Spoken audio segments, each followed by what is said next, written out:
देखिए 1 तारीख से पार्लियामेंट का सेशन शुरू हो रहा है, 19 तारीख तक चलेगा।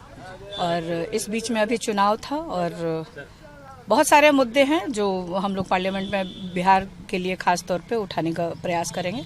उसमें एक आरक्षण का भी मुद्दा था जो हम लोगों ने, आप देखिए कि जिस तरह से हम लोग महागठबंधन की सरकार बनी थी, उस समय नीतीश कुमार जी में मुख्यमंत्री थे, जातीय जनगणना कराई गई, उसके अनुपात में हम लोगों ने आरक्षण दिया। और हमारी मांग थी कि इसको, क्योंकि हम लोग को शुरू से अंदेशा था, आशंका थी कि ये भाजपा की सरकार इसको नहीं मानेगी, और यही हुआ।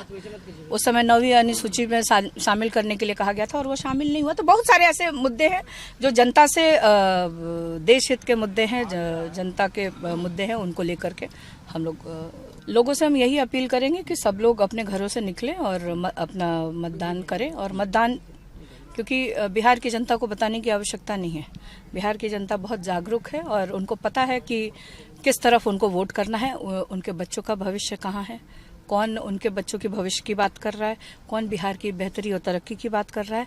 उनको पता है कि तेजस्वी ये सारी बातें कर रहे हैं। महिलाओं को पता है कि उनकी बेहतरी और सुरक्षा किस में है।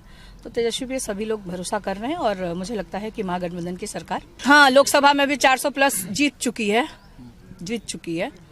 यहाँ भी जीत जाएगी। यहाँ पे महागठबंधन की सरकार बन रही है, बेरोजगार और युवाओं की सरकार बनने जा रही है। और जैसे कि आपने देखा कि विजय सिन्हा जी का देख लीजिए किस तरह से, और सिर्फ विजय का, न्यूज चैनल्स में बहुत सारे जो भाजपा और एनडीए के नेता थे उनको उनके कॉन्स्टिट्यूएंसी में घुसने भी नहीं दिया जा रहा था, प्रचार भी नहीं, कि किस तरह से 5 साल आप गायब थे और अब आ रहे हैं आप वोट मांगने के लिए। और उनको अपने ही प्रशासन पे भरोसा नहीं था, अपने ही एसपी को अपशब्दों का प्रयोग कर रहे थे और अपने जो सुरक्षा कर्मी हैं उनको कह रहे थे कि तुम लोग को ये बंदूक कौन दे दिया, क्यों नहीं जनता पे चलाते हो।